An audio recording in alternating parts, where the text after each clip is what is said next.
straight ka ba? Oo, very. Sorry po. Di ba naman saan pala na hair ko? Oo nga! Iba na siya.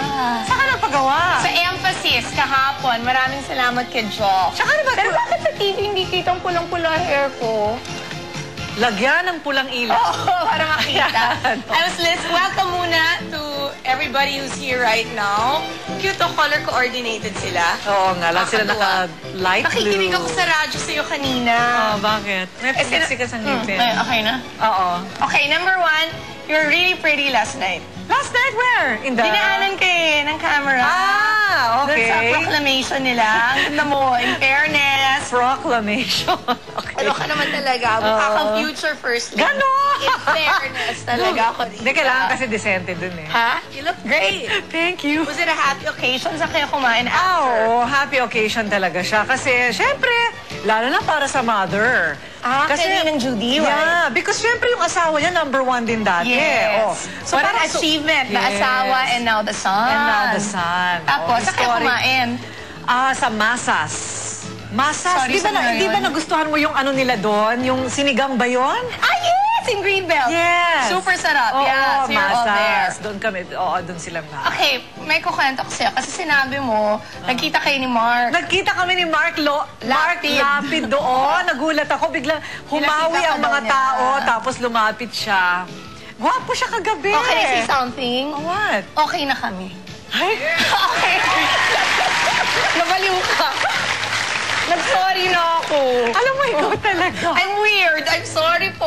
Mamamatay ako. Mababaliw ka. Kasi nga nag-condolences ka pa sa kanya. Naawa ka. Hindi ako naawa sa kanya. Ay, ako yung humingi ako ng tawad. Paano ko ba i-explain yun? Kasi, nag-sorry ako. Tinanggap naman niya yung pagsusorry ko. Tapos sinabi ko, can I have another chance? Sabi ko, sorry. Natatawa ka. Ay, dapat pinahirapan ka pa ng konti ni Mark. Kasi ang weird ko, di ba? Oo, pero sinabi niya okay daw, naintindihan niya ako. Sorry, So, inaamin ko ngayon na ayos na namin. Ako, Diyos ko po. Hindi na nag-sorry ako, ganito lang yun. Kasi nung after they ate out, kasi paano ba to? Nakakatawa ka talaga. Nakakatawa ako. At least kinukwento ko na sa kanila. Hindi ko na kailangan mag-patrol mamaya kasi okay na kami. Walang iya! Ito, Diyos ko! Bakit? Kasi naawat ka sa akin. Pinlag ko pa naman, nalalabas ka sa I patrol. know, ayos niya. Hayaan mo na maging ayos siya, di ba? Ganito lang yun kasi sinabi ko sa kanya na nag-sorry ako dahil dapat ka naman sa akin nagdidihiwalay tayo. Sa weirdohan ko kaya ka lumalayo. Baka mahawa ka sa pagiging weird. Hindi. Kasi ang sinabi ko lang was, I'm sorry that hindi ko na-recognize at hindi ko ina-appreciate. Handa na ba kayo? Rated K, handa na ba kayo? Yes. Ganon. Malapit na rin po. Tapos ito naman becomes, good morning, Chris. Good morning. Ako na lang.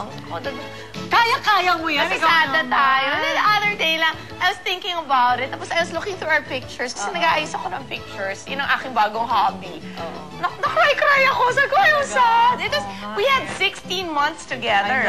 Matagal yun. And talagang, we were expecting talaga mga 5 years. Oo, di ba? Natatagal. But God is good to both of us because at least we're always being given new opportunities and new challenges. And tsaka I'm sure we'll work together again. Alam mo naman dito, tayong dalawa yung natin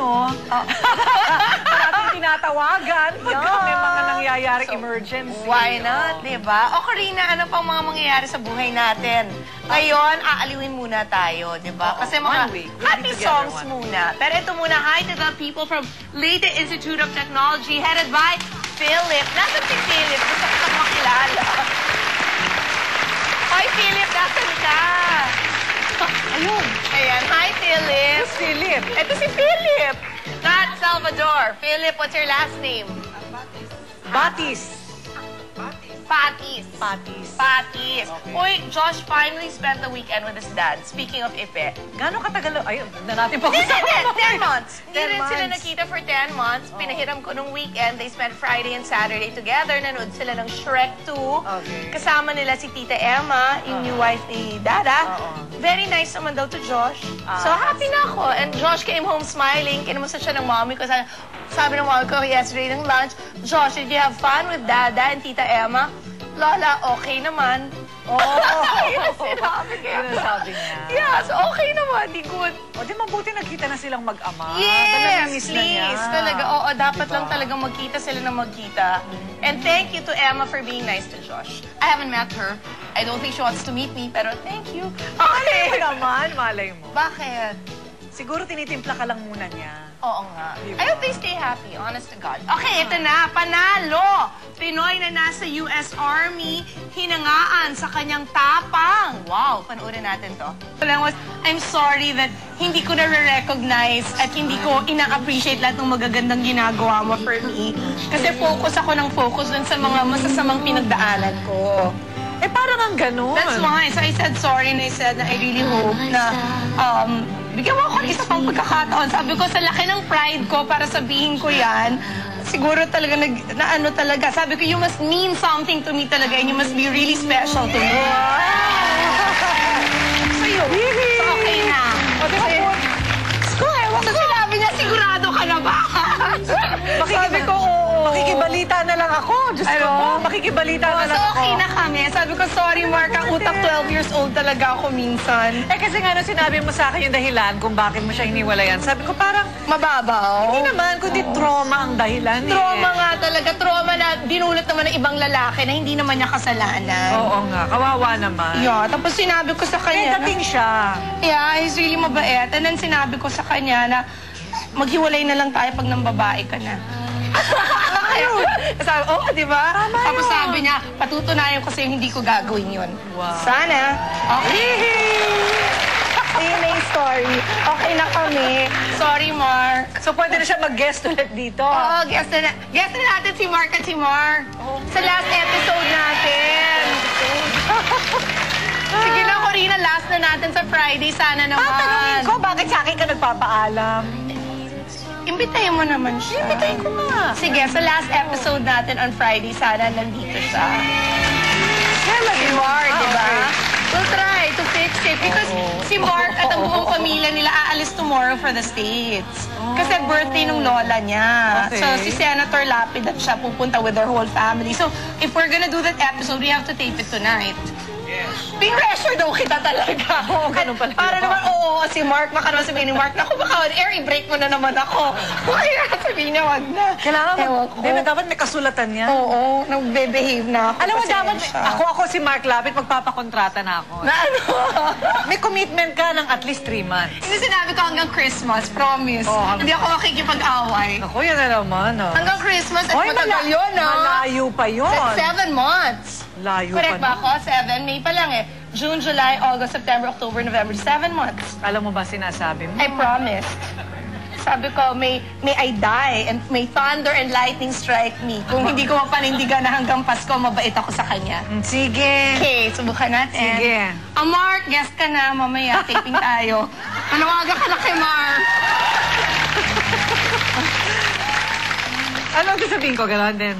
Honey, may tawagan kayo eh. Sabi ko, my God, ayoko ng mga term of endearment. Kaya ikaw na lang. Sabi ko, honey, guest ka na. Manuel!